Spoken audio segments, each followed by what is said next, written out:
Where do you buy things like a chassis for a 12 rotor? You don't. You build it. Here comes the very first tube bending. Now what we're gonna do is we only have a single bend in it. It's gonna be 17.8 degrees.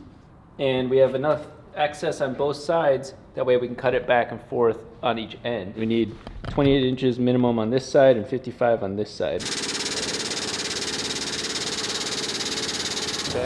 Okay. Now what we'll do is we'll compare that to the back one. You're probably not gonna get better than that. That's 0.1 degree off. We'll just gotta match it. Same on both sides.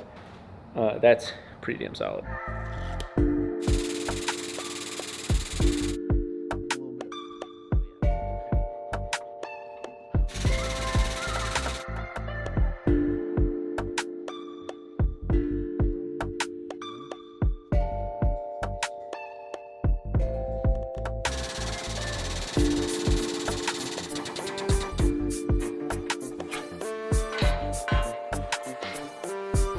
So what we know on the model is that the very center of the notch from vertical standpoint is right there. So there'll be metal here on the very center, and then it'll kind of moon in to the piece, but it doesn't moon like this. It doesn't scrape like this. The bar is on an angle right here, and we set it up on the table because it's all relative to this length here. That's square to the vehicle, and then this is also perpendicular to that. What I did is I made the mark from 4.7 inches away from the end of this bend to the center point. Now, if we line that up like this, that's not gonna work. So what we have to do is line it up like this, and watching the top, not the side, because if I mark 4.7 from the side, it's gonna shift it. It's from the top, right there. And then all we have to do is make sure that this is both, which is not, vertically and horizontally square. So once it's like this and it's perpendicular in this way with that bar, we got to cut.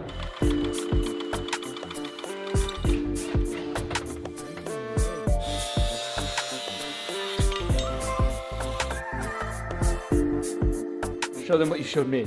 So it must be broken. Yeah, so it's not spinning on this side. Maybe there's a thread inside of here that's broken. But then we looked and we saw these little holes. That's enough to fit an Allen wrench, wedge it in there, and then use that to take this bolt out. So kind of crafty the way they did that.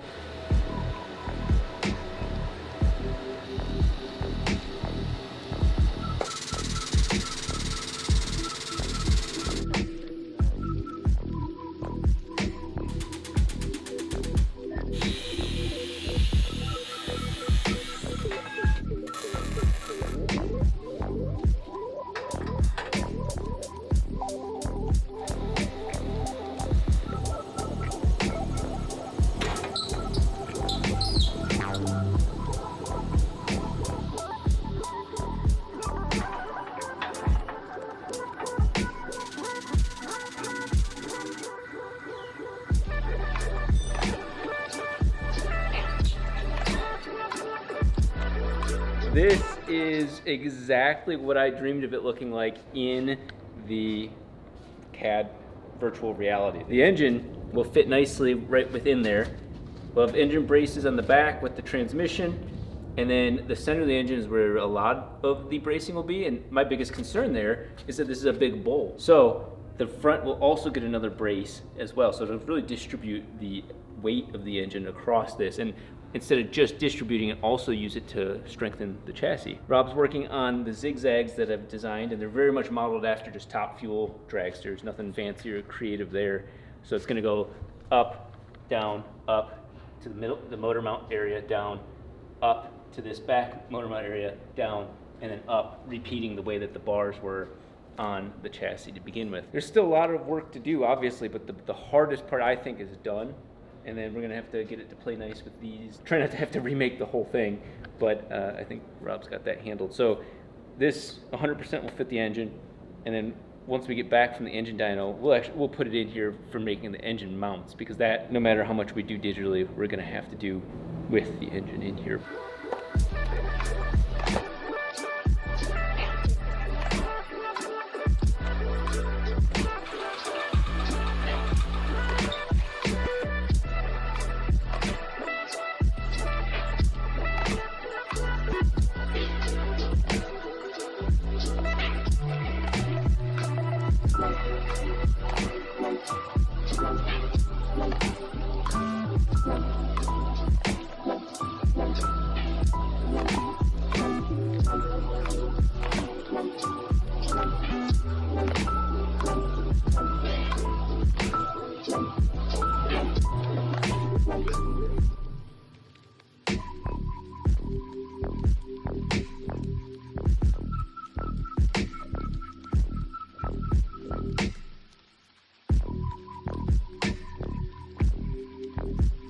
This is the moment of truth. I just did a quick scan with the Einscan, and here is the current tacked up chassis, and here is its source. So I'm gonna align these two and see what it tells us. This tube is higher there, which I expected. This one's interesting, and that center one's off. It's obviously not perfect, that's real life, but the chassis overall actually ends up like this. They start to, look at this, they start to go unlevel, and then they fix themselves there. So that's the sort of reality. Nobody actually ever shows you this, and nobody ever actually scans their chassis at this level to really verify it, because you check the diff is actually square to the whole chassis. All that matters is getting that engine into here, so we're gonna go ahead and turn the engine back on. And that was the goal. Oh, wow. Now, we already knew the oil pump was gonna have to move. See, I have a space here between the engine and the bell housing. That space is for the plate that goes across, and that plate's gonna bolt into little brackets on each side that'll strengthen the chassis laterally. Everything's looking pretty good.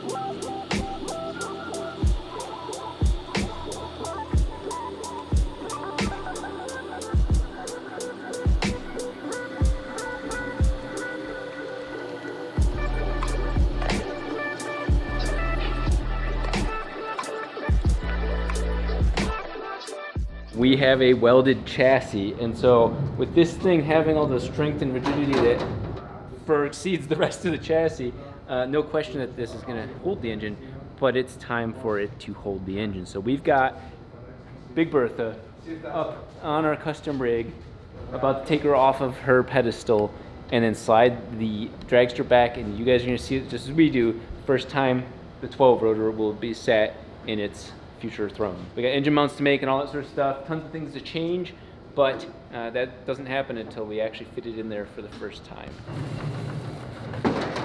Nice. The 3D stuff is where it's at right now. I mean, you can't deny that stuff's accurate enough. We see 100% of this before we ever even put the effort into moving this engine into place and breaking our hearts right now. So it's pretty slick that you can take the alternator off, and then we'll just scoot it so it's even closer to here, and it's almost exactly what we intended for it to be.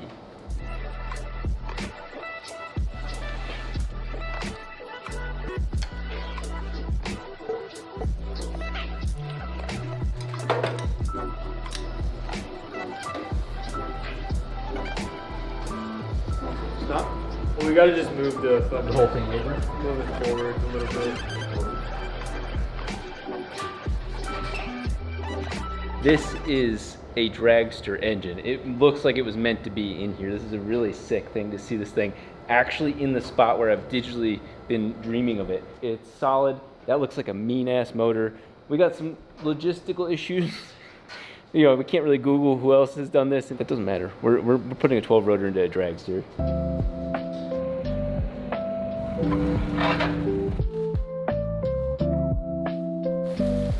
Wow.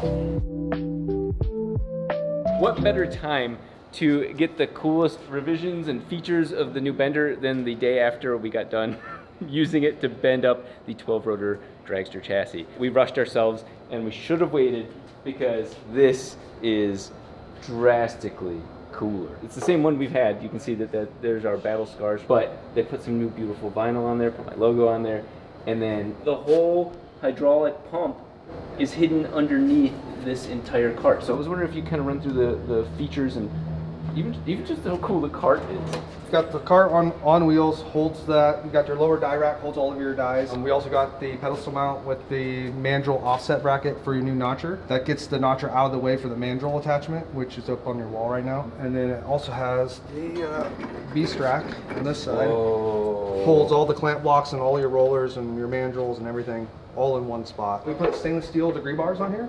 So these are just laser cut stainless steel, and then we laser mark the degrees in it. So before, most customers get just a standard vinyl, and depending on if you get a weld together or not and you put it on yourself, you can stretch it and it's not as accurate.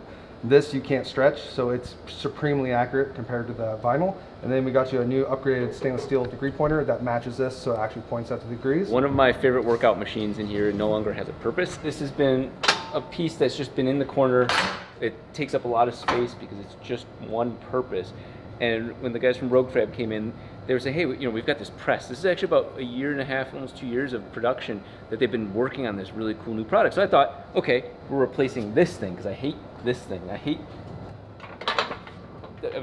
was trying to show you one type of twisting and the whole thing. It's just, you get what you pay for. And so they have, somehow, I didn't know this, created a machine that puts those together. You've got all these different dies here to, what is it, change radius? I just want to change radius. Yeah, and all different types of metal and square. We've avoided in the shop making a lot of things manually because they're not nearly as good as the CNC machine. Well, this is essentially the CNC machine for all of our manual fabrication. So, we want to make a box, we want to make a little piece that hooks onto the chassis. There's tons of things, even for this car right here, making the engine mounts. Instead of going through and trying to do some really fancy stuff and wasting tons of money and time, we can just bend it really quickly, make the box, weld it together, and then we've got a mount. And so very, very impressive.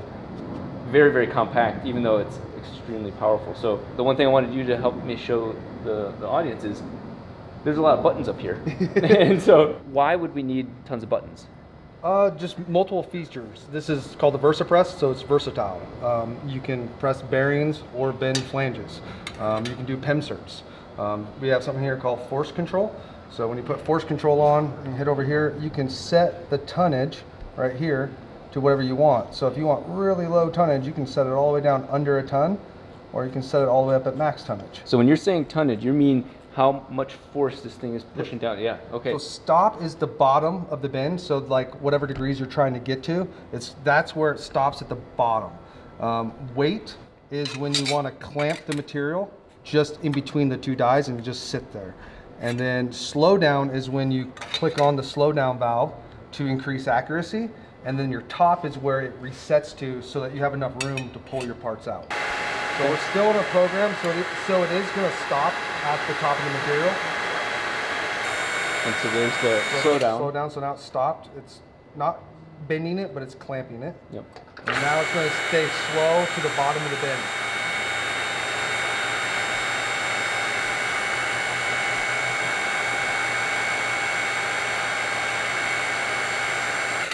So then you hit up. And the auto up. It goes to that set point. Yep. That's so cool. Look at how square. That's absolutely incredible. I would imagine that this really comes in handy if I'm going to be making even 10 of something, and then it's all on wheels. Yeah. That for this shop with the space that we are out of, that's a huge benefit because those things suck ass to try and move, especially the press. Again, you're yanking your shoulders out of your, it's got to be heavy to get the work done. And I'm sure this thing's not light either, but we can move it out of the way. This is a very cool full circle D. So I actually got tagged in a couple posts on really random Facebook groups, and they said, hey, you need to work with Pete. From here, he's your guy. And they couldn't have been more right. So this is the very center of what makes this work. This is something I have no experience with, and thankfully a person like Pete was there to guide me on my spiritual journey into automatic world. Now this is the only automatic I promise you guys that I'll ever do, but I want to do it right. And so this is a custom built torque converter just for the 12 rotor. This is ridiculous. Oh my God. Oh, it's built? It's modular. So he was saying basically, as you go on, you're gonna say, I want to do this or I want to change things up. Well, you can replace the parts, you can service this thing. This thing's gonna hold the engine up into the power band that we need, where it's really not gonna engage until we have boost, and it's time to make this thing play nice. So, we have a bit of an issue, mostly because this is not a, well, big block Chevy. Most Chevys, when they have this bolt pattern and everything, and bolt to a torque converter, the torque converter has a little penis that goes inside, and you know, it's all happy. The problem is, this has an Audi. So there's two Audis, so sadly, we have to make a spacer to allow them both to coexist. It's necessary, it holds everything centric, but it also allows us to have the starter in here, the torque converter in here. We already had to make an inch thick plate here. We just make a little bit of a bell housing spacer to accommodate for that. So unique 12 rotor only problems, but it not only solves this problem, but it also solves the fact that the tube got bent a little early here, and so we didn't even have that much room to have the engine go back anyway. So it kind of all worked out.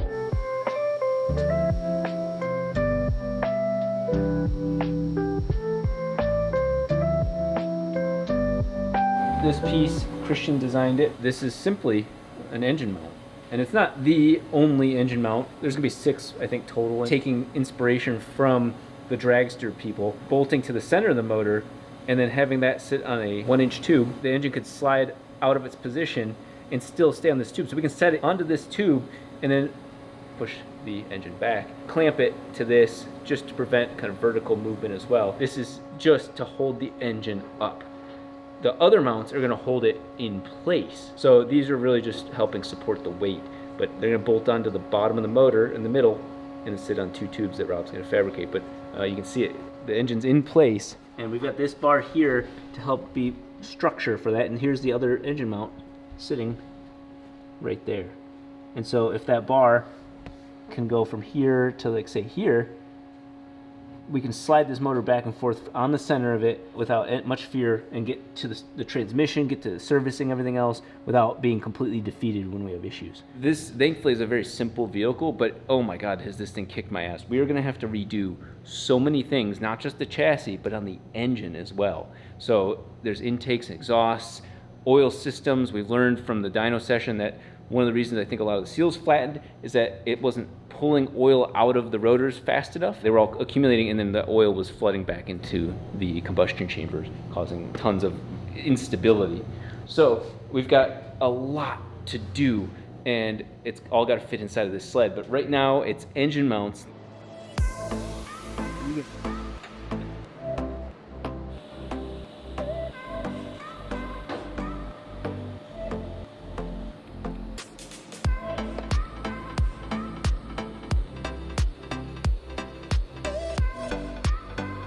This is just cheating. We are using the Einscan Libre for a very cool task. We need to make this plate that hooks onto this, cuts through all these bolt holes, and then hooks onto this. Ends up being about 3 feet wide.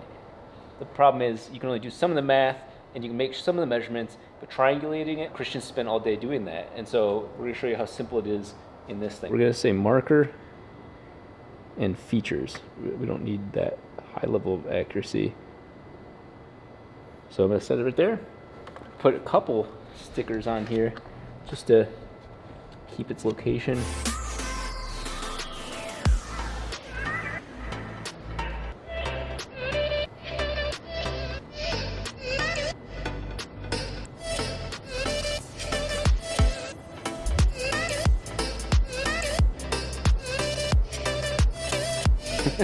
That's basically it. This is a reflective surface.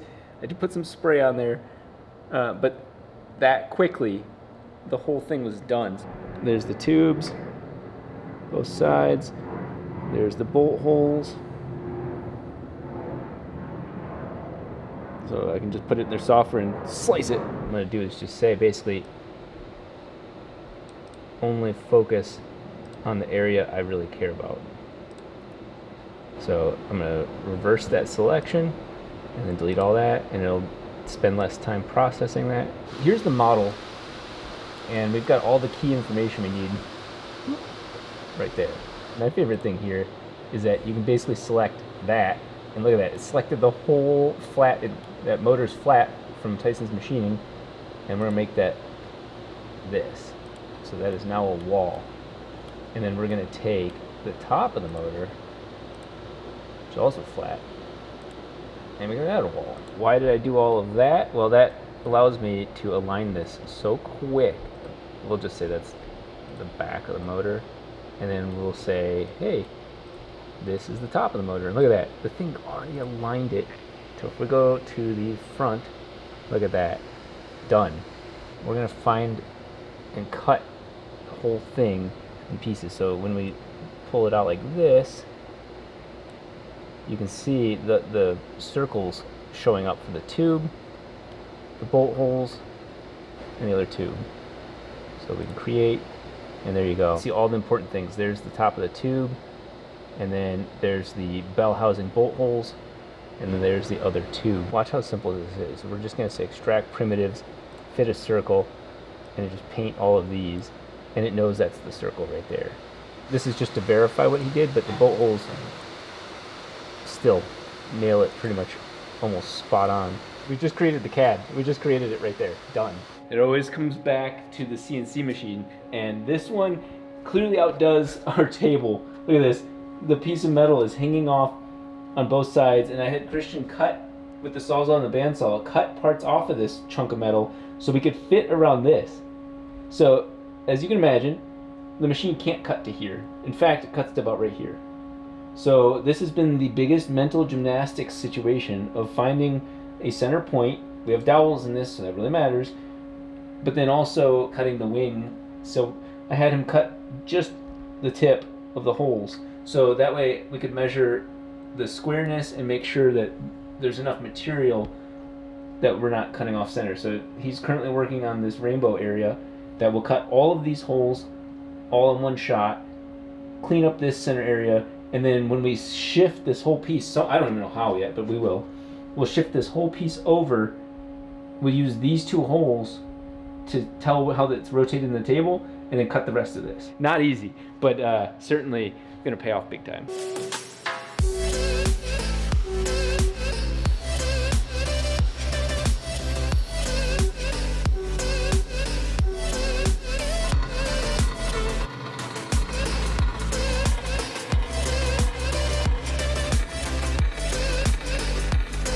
This is a very, very cool first thing to see Christian really start making on the machine. We've left it thicker than it was originally intended, and I think I'm actually going to keep it that way, partially so that way Schraub can start working on the engine mounts. The bolt pattern lined up almost perfectly. It was really wild. The scan showed that, hey, one or two of these bolts are a little off from where they're supposed to be on the back of the motor, and sure enough, the scan was right. So we can really trust all of the Shining 3D scanners because it was more accurate than what it should have been. That's really impressive. So the only boo-boo, you can see here, this is not touching the tube.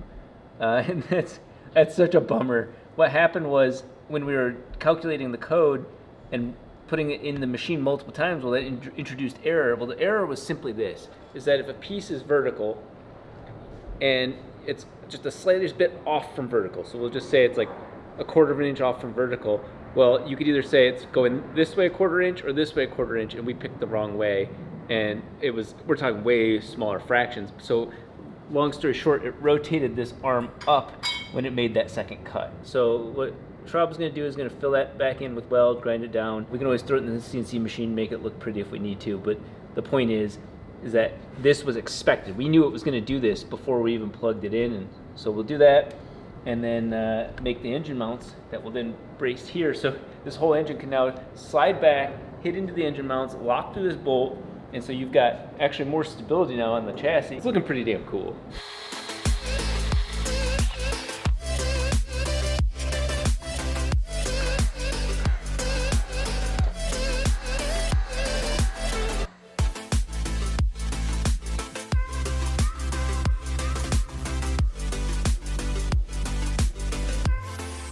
The whole point of this is to see this damn vehicle all together, 12 rotor in its final resting place, all in one vehicle and without the lift in the way. So we're gonna go ahead and roll this thing outside and get that beautiful footage of what this thing is shaping up to look like.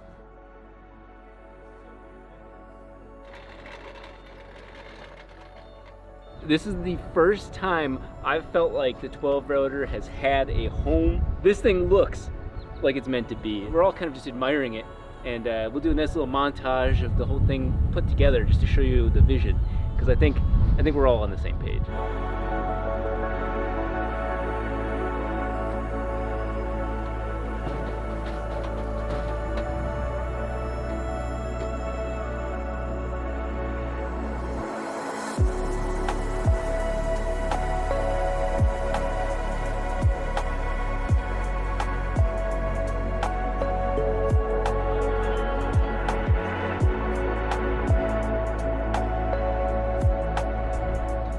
This thing being pushed outside out here raised my testosterone so much I had to go work out. This is the 12 rotor's home, and it feels really good. Yeah, it's a dragster, it only has really one major purpose, but it feels right that this thing does something. We designed all of the intake and exhaust based on just our first guess at things, and hopefully it would work. Well, it's time to make it work for the purpose it was put in here for, and that's making a lot of power but also controlling that. I want the atmosphere to drop in pressure the moment this car passes by, and that's thanks to these Garrett turbos. Now, this one has been sitting kind of like the shrunken, less important testicle out to the side, hanging down here.